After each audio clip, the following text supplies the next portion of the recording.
Hey friends, I'm Otis Gibbs, and this is Ray Padgett. He's the author of the great book, Pledging My Time, Conversations with Bob Dylan Band Members. And we're going to talk about Bob Dylan touring with Tom Petty and the Heartbreakers. So Tom Petty and Dylan started working together in the mid-'80s. At the time, Tom Petty, as Bob put it in Chronicles, Tom was at the top of his game and I was at the bottom of mine. Tom Petty were superstar and the Heartbreakers were superstars. Bob Dylan was releasing some of the worst records of his career, by his own admission. So there was this idea for the very first Farm Aid, which had come about essentially because of Dylan's onstage comment at Live Aid saying, hey, we should give some of this to the farmers. Willie Nelson heard that, founded Farm Aid, Dylan thus being sort of obligated to play that first year. But at the time, he was not on tour, so they had a shared manager at the time, Elliot Roberts, who put together the idea of basically just give Bob a ready-made backing band, kind of like the band back in the day, as opposed to having to find a guitarist here and a drummer there. Just put him with Tom Petty and the Heartbreakers. They do all the music, and he sings. So they did that for Farm Aid. Supposedly just a one-off. This is fall of '85. They do, 7 or 8 songs or something. But it goes so well that pretty soon the wheels are in motion for a tour, and they toured together for 2 years. Bob Dylan and Tom Petty and the Heartbreakers backing him on every song.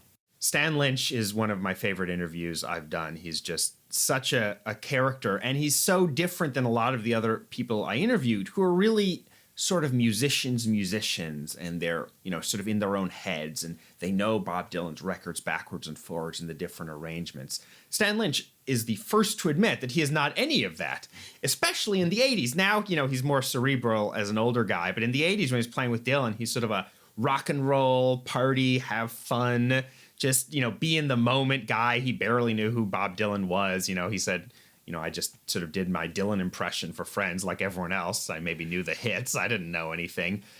But he thinks, and I think he's probably right, that to some degree that endeared him to Dylan.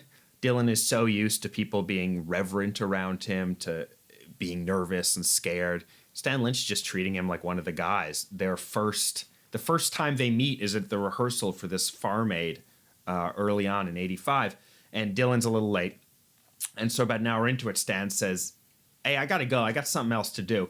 And he describes Tom and Ben Mott and all the other Heartbreakers sort of backing away from him like he had the plague. Like, were you telling Bob Dylan like you got somewhere else to be?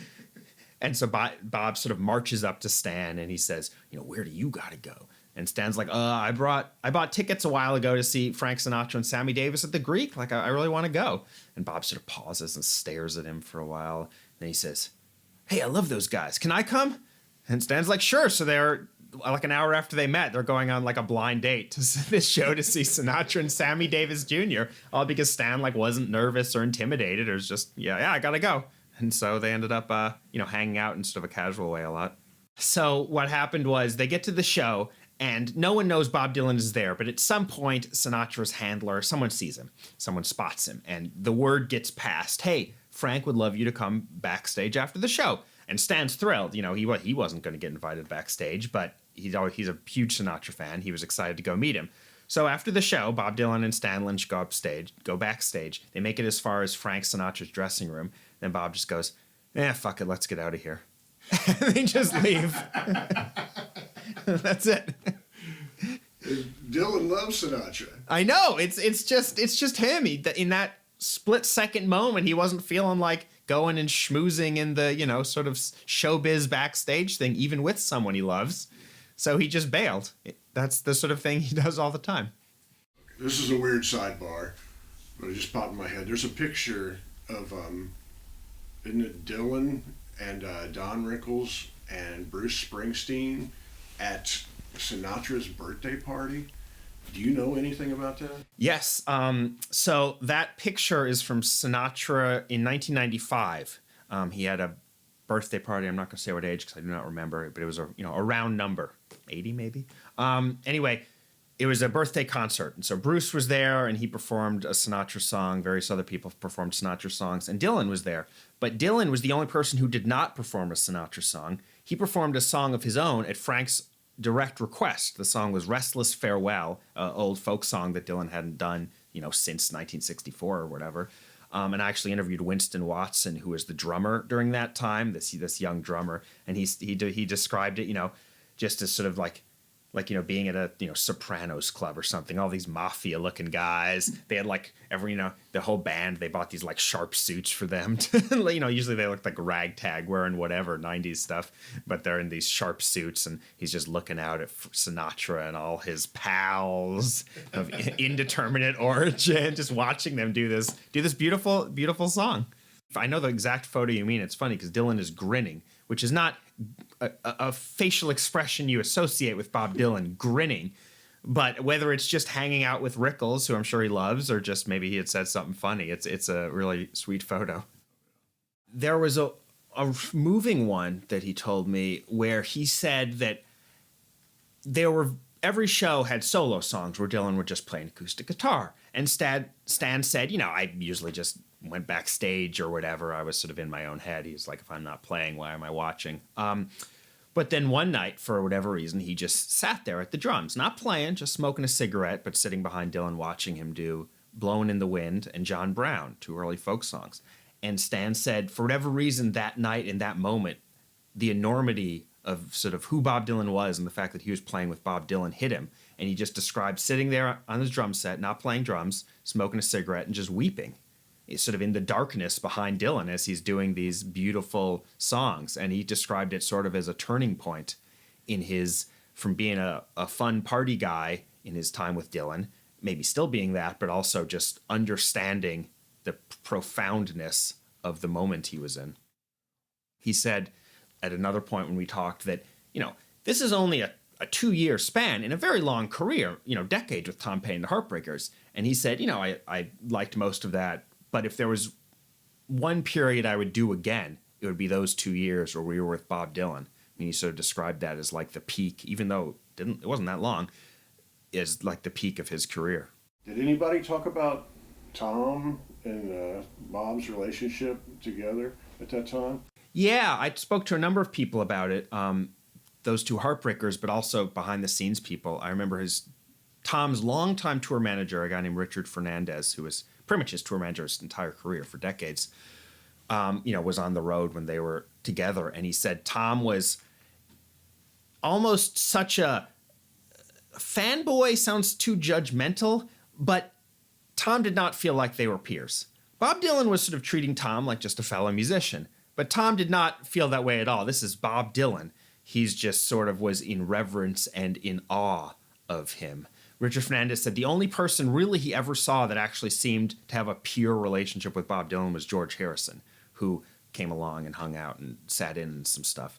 But yeah, he said that, Tom and Bob had a great relationship. They were friendly. It's not like it was weird, but Tom Petty never quite seemed to forget that it was Bob Dylan, the guy he had, listened to in Gainesville when he was 10, and the guy who wrote Mr. Tambourine Man for the Byrds, and Roger McGuinn was on the second tour, and so Richard Fernandez was saying that was even more so, because then you have Dylan, who's huge for Petty, and the guy from the Byrds, which is like even huger, if anything, for Petty, all in one place. Was a really special time.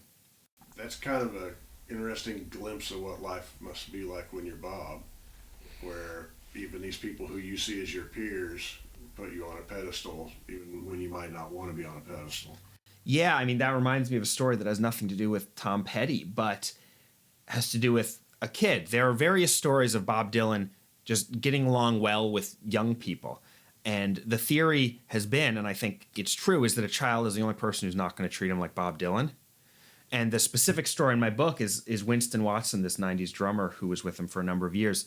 He was a young guy, so he had a young kid. His daughter was, 6 or 7. And she loved Bob. She called him Uncle Bob. And she would come on the road sometimes, and she would just be going up to Dylan and telling him long, rambling stories about school and stuff. And he would just hang out and listen, and seemed like he had fun. And there was this one time where they're trying to get ready to go on stage, and Marcella, the daughter, is missing.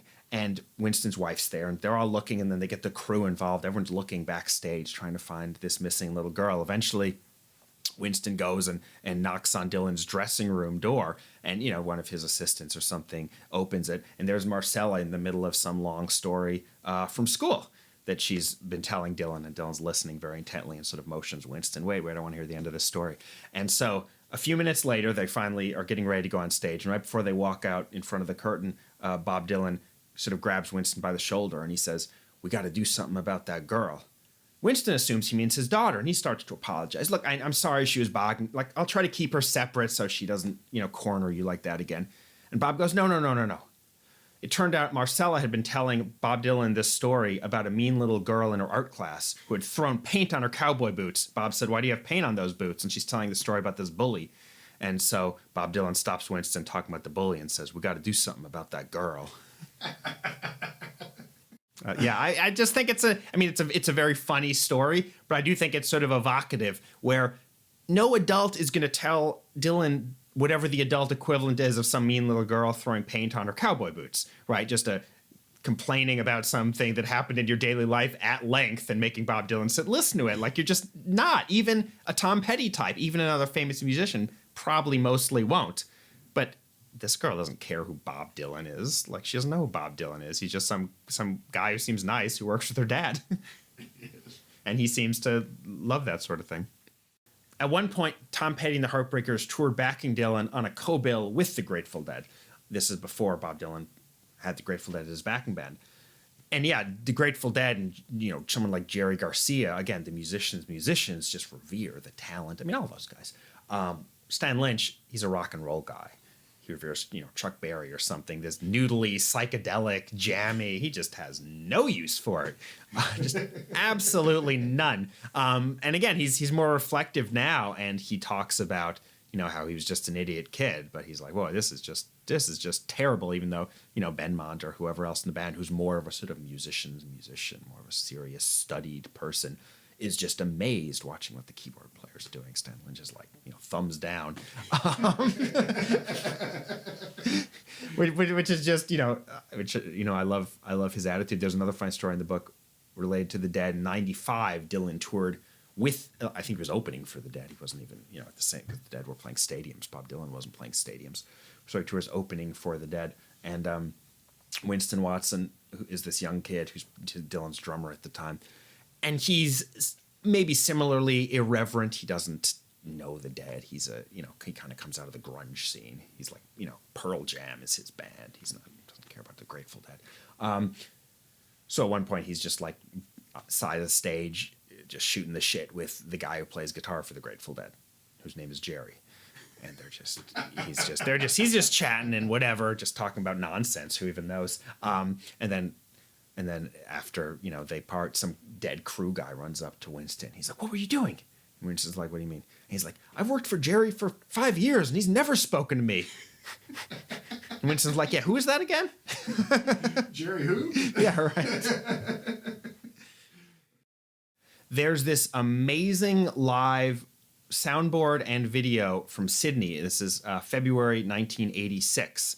They actually released it on I think it was like a laser disc, which kind of puts us in the era here. This was the big laser disc release. But it just shows, and Bob Dylan is looking truly ridiculous in sort of a very 80s outfit. He's got a giant cross hanging from his ear. He's wearing a leather vest with nothing on underneath. Just like pure sort of 80s punk, moment. But, he's got this amazingly tight band behind him, this amazingly tight sort of rock and roll band, and they're just blasting through songs. It's like an interesting combination of a lot of greatest hits. It's not a ton of like deep cuts and obscurities, but mixed in with the greatest hits is all these like 50s covers. They're doing Billy Lee Riley songs. They're doing Roy Orbison songs. They're doing, Chuck Berry. They're doing Nadine. They're doing stuff like that. And just having a blast playing this like old time rock and roll stuff. And again, even the most transcendent Dylan performances, they can be serious affairs. I just saw him 2 nights in Nashville a couple days ago. And fun, I mean, I enjoyed it immensely, but it wasn't, the vibe on stage wasn't fun exactly. Everyone was very serious. Everyone was trying very hard to deliver this beautiful, intense music. That often happens. The Heartbreakers tours were just sort of the opposite. They're loose, they're having a blast, they're goofing through old songs they only half remember from listening to the radio as a kid. I mean, it's one of my favorite periods of Dylan for that reason. Even though Dylan himself, it doesn't appear to be one of his favorite periods, which is sort of interesting. He felt that he was sort of being carried in a way by Tom Petty and the Heartbreakers because his songwriting had dried up a little. He just wasn't feeling inspired. But in a way, maybe that's just what he needed, a band like that could do a lot of the heavy lifting and just leave him free to sort of have a little more fun and take things a little less seriously. Well, how did it come to an end? They toured for most of 86. Then in 87, Dylan toured with first the Grateful Dead as his backing band for a few big shows in the summer, which by pretty much all accounts, including the people on stage, were fairly dire. Then they did another fall tour in 87 with Petty and the Heartbreakers. At this point, Dylan was seeming a little burned out. You know, a lot of the things I just described were no longer there. They weren't doing a bunch of old rock and roll covers. The sets were a lot shorter. They were bringing in more obscure songs. I mean, people like Benmont told me about stories of Bob just saying, you know, right as they're walking on stage, so what slow song you want to do? And Ben says, Tomorrow's a Long Time, which they never rehearsed or played once. And then they just do it in front of like 20,000 people. So in some ways, they're more interesting on paper, but from everything I hear from the people there, and honestly, you can kind of get it listening from the tapes, the vibe wasn't the same. Bob was just in a worse mood, surlier. And I think it's notable that after that, and these are both the Petty and the Dead are, you know, superstar tours. They're playing huge places, a lot of glitz and showbiz and, you know, that sort of thing all over the world. He does 2 years of that. He takes the better part of a year off, and when he returns, he starts the Never-Ending Tour, which is the opposite of all that. It's playing some rundown theater in Boise with, you know, 2 weeks' notice, or it's playing the Brooklyn Bowl in Nashville with this tiny place, and they announced that a couple weeks ago. It's the opposite of this sort of showbiz, got to fill a giant stadium and sing some hits that people are going to recognize or you're not going to get them in. It's just doing what you want, and he's basically done that ever since. He really is the last of the people playing a larger venue and not worrying about being rehearsed and just doing whatever you want. I think it's Rolling Thunder. There's a hard rain's going to fall somewhere in some football stadium, and it takes a while to get going, and the bass player's missing notes. Everybody's a little bit off. Maybe they haven't done it before, but about halfway through, it like pushes all of my oh my God buttons when people are realizing, no, this is it. It starts feeling great. That doesn't happen on a large scale anymore. No. You know, Bob might be the last moment of that. That's actually a really great specific example you just brought up of this, because I've talked to a number of people in the band, including that bass player who was missing notes, Rob Stoner. All apologies to that bass player. No, I'm sure he'd be the first to agree, because they'd never played it before. They'd never rehearsed it. They'd done a year basically of touring, and this current band had done a few months at that point. They play this giant outdoor place in Colorado. It is indeed raining. So they sort of decide, Bob, you know, maybe 5 minutes before the show, says, let's do a hard rain, which they have not rehearsed or played. And they just sort of figure it out on the spot in this torrential rain. Such an iconic moment that the live album became called Hard Rain, as if that was some giant song from the tour, where in fact that's just a song they played one time because it was raining. But it's glorious. Yeah. And it wouldn't be glorious if everything was perfect. Bob understands those imperfections of things can sometimes make them, you know, reach a higher level than if everyone was completely perfect. A lot of the people I interviewed have compared playing with Dylan to jazz, which at first I was a little... Bob Dylan is obviously not a jazz musician. He's not Coltrane. He's not Miles Davis. But as people sort of began to explain it, including some musicians who literally did play jazz, they just talked about it being so in the moment. You're not supposed to do the same thing twice. You've got to listen so closely. One guy, Chris Parker, was a drummer in the early years of the Never-Ending Tour in 1988 and a few years beyond that. And he talked about, and he was one of the first interviews I did, I remember. And he had said the story of, I asked him, you know, what are some memorable moments, some memorable songs you played? And he talked about Knocking on Heaven's Door, which they did a lot then. And he said, you know, it was usually an acoustic song. So he, as the drummer, was just waiting backstage for Bob to call him back out. But he was just listening to it one time, and he thought, you know, it's sort of building to this peak. It could use like a drum fill into the last chorus. So he snuck out, in the dark. And as Bob's getting to the last chorus, at the key moment, he does this big drum fill. And Bob looks at him and gives him a big grin. And so my question immediately is, I say that, so that became part of the song. And he said, no, I never did it again. Because I knew as much as Bob loved it that one time, if that became a regular thing, if that just became a rote part of the set every night, he wasn't going to like that. It was just one moment. It was great. Bob loved it. And then that was it. The next night we did something different.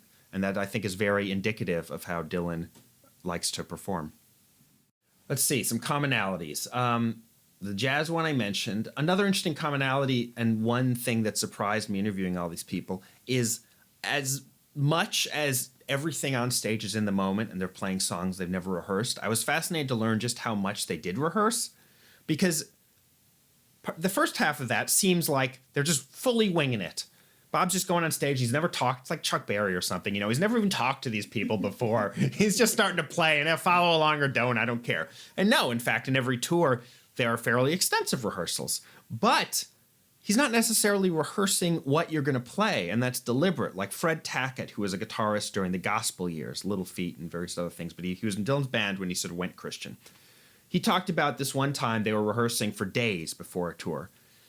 And every day, Bob would tell Fred some songs to learn, and then Fred would come in and teach those songs to the band, and then an hour later, Bob would come in and they'd play them. The songs, however, were not Dylan songs. They were Sweet Caroline by Neil Diamond. They were Rainbow Connection. They were Night Moves by Bob Seger, none of which Dylan ever played on stage, or, as Fred explained it, he figured out Dylan was never intending to play these songs on stage. He wanted to get the band tight, to get the band to be a unit, to get the band playing together really well, but not do the same songs, not do Like a Rolling Stone or In the Garden so often that they're going to get their parts and it's not going to feel live and in the moment. So he's rehearsing them with an entirely separate set of material just to get them sounding good as a band. But then when they actually play a concert, he's just going to take this band and move them to a whole different set of songs so it feels live and in the moment. And that sort of thing from the rehearsals and just the blend of Bob Dylan is sort of spontaneous as he is. I don't think he wants to be giving bad shows, so he wants people to sound good, but he works. He's got a whole system for keeping that spontaneity, even as someone who's touring like 100 shows a year every year for decades on end. I think I got to Benmont Tench the way I've gotten to a lot of these people, most of whom are not super public. Benmont's actually more public than most, but that's someone passing me on to their friend, because I think I had interviewed Jim Keltner before, and Jim said, hey, you should interview Benmont. They were actually in a COVID pod together. They lived like a block away, so they were just hanging out with themselves and their wives and no one else for months on end. So I just emailed Benmont, I believe. And, I sort of do my pitch, which is that it's all focused on the time with Dylan, that it's all, focused on the music first. There are tons of anecdotes and stuff, but it's not just like gossip or clickbaity or anything. And we're going to go deep, and I really know my stuff. And yeah, and so he was into it, and he's one, like a number of these people who I'm sure people have asked him about Dylan before, but I don't think he's ever done a, 2-hour interview only about the 2 years that Tom Petty and the Heartbreakers played with Dylan. And then with Benmont, there's a postscript, which tends to happen with Dylan's musicians. They come in and out of his life and work. So Benmont has these intense 2 years touring with Bob Dylan. It ends. It's over. Then 30 plus years later, he's playing on Rough and Rowdy Ways, the 2020 album with Murder Most Foul and Key West. And then a couple years after that, he plays Where Else Farm Aid, bringing it full circle, backing Dylan with Mike Campbell and the Dirty Knobs. So there was a lot to get into with Benmont. I'd say most of the guardrails that get put up when I reach out to people is them just not wanting to do it in the first place. It often takes some convincing, some just showing that I'm a person who really knows my stuff, that again, it's about the music first, that it's not just, so what's Bob really like, though we obviously get into that, it's in a more nuanced, I hope, way. Yeah, but once they say yes, and I guess the other reason they say yes is the nice thing is, before I did the book, I have this sort of ongoing newsletter that I still do. And so it's hard to get any of these people to agree, but the first few were really hard, but I could send them by way of example. And these people can, and in many cases I found did, go and read what I'd interviewed someone else and said, oh, okay, this is actually in depth. The guy knows his stuff. It's not just, tawdry or anything. Because then I found that once they say yes, once they sort of know what it is, there were very few occasions where people said, I don't want to answer that, or I want to go off the record or something like that. That almost never happened. It's what sort of was once they were in, they were in. Yeah, I mean, Jim Keltner is someone who, while not a household name to, regular folks, is revered in the musician community. Every one of these people knows Jim Keltner. People will bring Jim Keltner up unprompted by me, especially drummers, someone like Winston Watson, who drummed with Dylan in the 90s and, probably 30 years younger than Jim Keltner, kind of a young guy out of the rock scene, but talking about how he revered Jim and would listen to his playing on records to sort of learn how to do like a shuffle or could do a country thing because that wasn't his world. Yeah, so having the sort of sign off of someone like that definitely helps. I mean, early on, the first few, I literally asked if people had signed NDAs with Dylan because so many of these people had just never spoken about him before. So I thought literally there might be legal things, and I found out very quickly that is generally not the case. It's just everyone knows Dylan's private. They don't want to say something that's going to ruffle feathers or make them look bad or make Dylan look bad or, get taken out of context in a headline that goes around the world. So that's really where this sort of code of silence around Dylan comes from. It's not legally binding like I thought it might be. It's just everyone knows the deal and no one wants to do something that's going to, come back on either them or him. But I'm pleased that I've been doing this for, 3 years now, and there's never been any word that anyone's gotten in trouble and these musicians, including Benmont, after they've talked to me for 2 hours, Dylan's invited them to play with him again. So I think the sort of idea that you say the wrong thing or phrase something wrong and, you're on a blacklist forever, I think maybe that's a little overblown. But if you're Bob, like if you watch Don't Look Back and you see the press just overreacting about everything in his life right then, you can kind of understand why he wants to just hide behind something for the rest of his life and be secretive. At least looking at that period of his life, you could see how that probably shaped a lot of that privacy going forward. Yeah, you watch some of those press conferences in like 64, 65, 66, surrounded by journalists who, mostly barely know his actual music, or just sort of prying for some sort of personal headline, gossip headline about the controversy, about the booing, about why are you like this? All the questions seem to be just like, why are you like this? No one's asking him about, the arrangement on Maggie's Farms. No one is sort of getting into the music. And I mean, he's very funny. He's very witty in how he parries it, but you can see how that would be exhausting. Yeah, that was maybe my most surprising interview or the most surprising source for an interview, because this is not someone I knew had any connection to Dylan. Maybe 2 years ago, I ran a survey of my Substack subscribers. Basic stuff mostly. Where do you live? How many times have you seen Bob? That sort of thing. And one of them was, who should I interview? Who would you like me to interview? And a lot of people said, Bob Dylan. And I was like, oh, wow, that's a great idea. Thanks. I had never thought of that. But one person said me.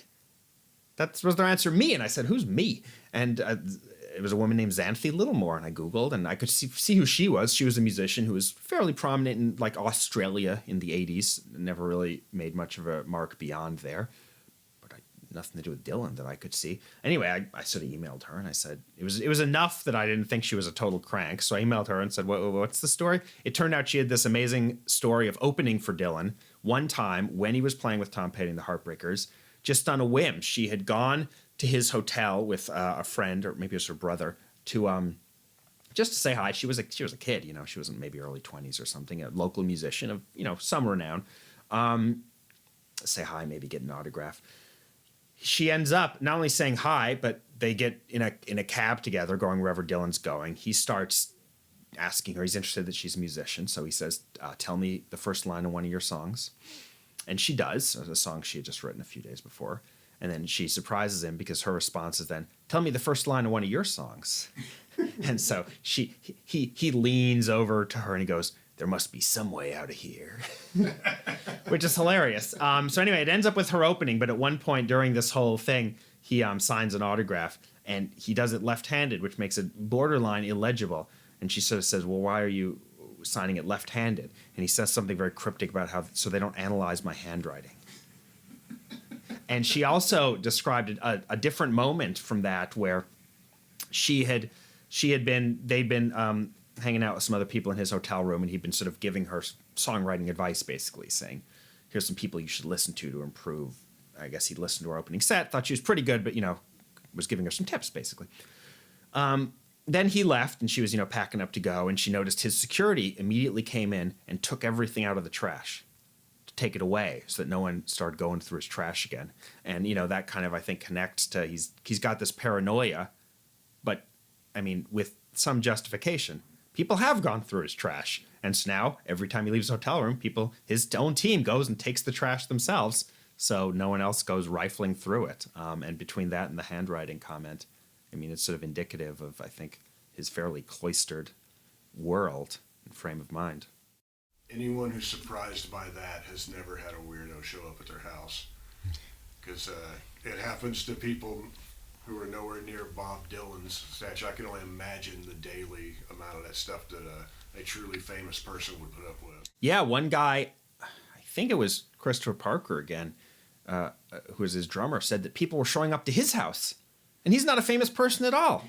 He's just connected to a famous person because he plays in his band. I mean, how the hell did these people even figure out where Christopher Parker lived?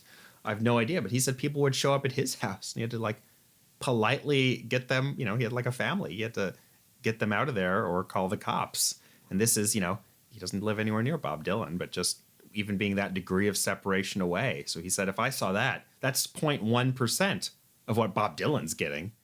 Yeah, I think that's probably true. I mean, a Bob Dylan interview is a fascinating text in sort of its own right, in the things he brings up, the way he evades questions, the sort of strange dissembling and misinformation he throws out there.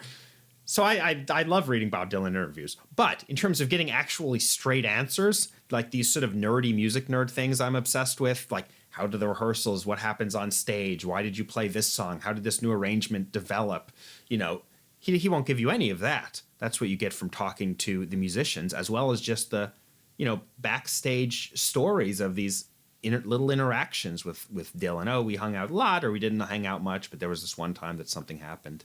I mean, you get more, I think you do get more, in some ways, more information about Bob Dylan from talking to the musicians who played with him than you do from anyone else.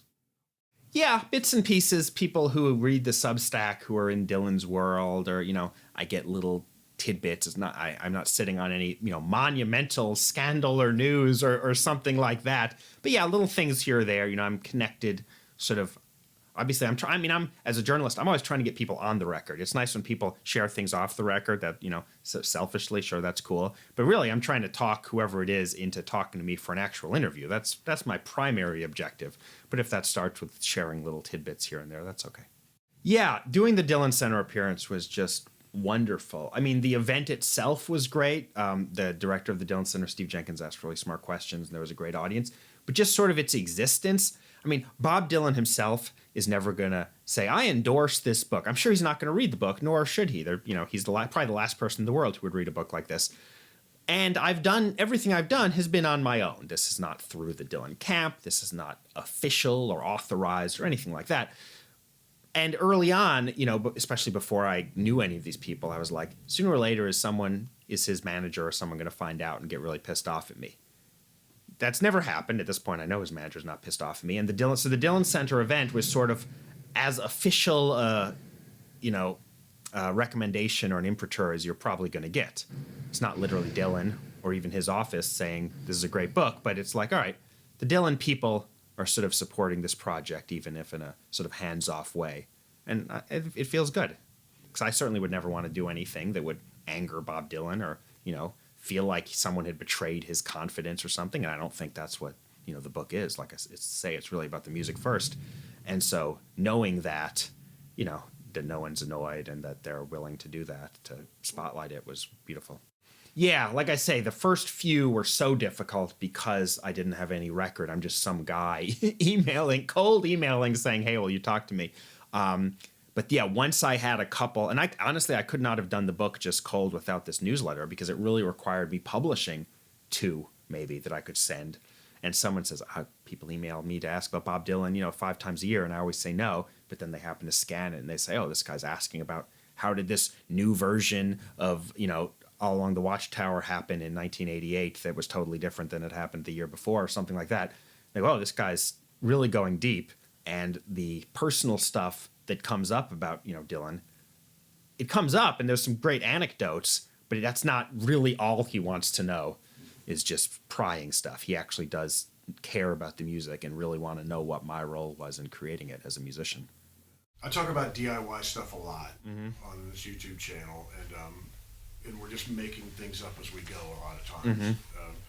This whole Substack thing is really interesting too, where this Dylan book is born on the Substack. Can you just talk about that a little bit? It's as grassroots as it gets. Yeah, it's totally grassroots, and it's been really successful. You know, I've been a music journalist for a number of years, and most of the time I've sort of done my own thing. Before I was doing Dylan stuff, I had a blog about cover songs called Cover Me, and it turned into a couple books. And the Substack model, you know, I saw it a few years ago, back when it was kind of mostly like business and tech people were doing Substacks, but there may have been one or two music Substacks, but there weren't many. But I liked the idea of an email newsletter where you have dedicated subscribers, dedicated people who want to read you, and it works particularly well for something like this. Bob Dylan in concert. That's a niche, right? I say Bob Dylan in concert. Do you want to read about that? Everyone is going to know they're either yes or no. Most people are no, but there's a small sliver that are yes, right? And so the newsletter model, I think, works really well for something like that, where you can really go after that small sliver. They're going to see everything. It's not like a blog where they're going to one day just forget to check the homepage and then they'll never remember again. It shows up in their inbox until they unsubscribe. And I was sort of amazed, for as small a niche as that is, there's a lot of people. You know, even if it's, I don't know, 0.01% of the population wants to read a newsletter about Bob Dylan in concert. I'm sure it's add a few more zeros, so I don't know what the numbers are. But anyway, it's a lot more people than I would have thought. And so it became successful enough that I started, after I'd done a few interviews and run them there, I noticed that those were the most popular things, which also kind of surprised me, because they're the longest.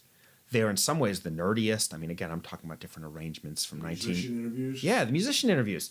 They're like really in the weeds. I'm talking about arrangements from 1995. With a handful of exceptions in the book, they're not names that most people outside of the Dylan nerd world know. It's not like the headline is going to be, oh, wow, I don't know, Winston Watson or, you know, Larry Campbell or something. Again, if you're either in the Dylan world or a musician, maybe, but most people don't. They're not celebrities. But they got a ton of readers, and so that's sort of when I thought maybe if I bundled enough of these together, it could turn into a book. And then the book, I've done 2 books prior, both of which were on proper publishers with promotion and publicity departments and all that. And this one I sort of said, what if I keep this model going? And I published it myself, thinking that, again, the target audience for this book, if I was at a publisher thinking, how do I promote the book? The best place to promote it would be, oh, the guy who has a newsletter about Bob Dylan in concert. And I was like, wait, but that's me. I don't need the publisher to pitch me on this book. So I ended up doing that myself too. And it's I don't know if I'll go back. I loved the experience of doing the whole thing myself. So when somebody picks up a copy of this book, they're completely supporting you and pretty much you alone, having the skin in the game, you know, to go do this thing. That's right. Yeah. I mean, the money goes to, you know, Amazon or wherever you buy it from takes their 10%, but then 90% just goes straight to me because there's no publisher. There's no middleman. And one day your kid can go to college off of stories of Dylan. That's the dream.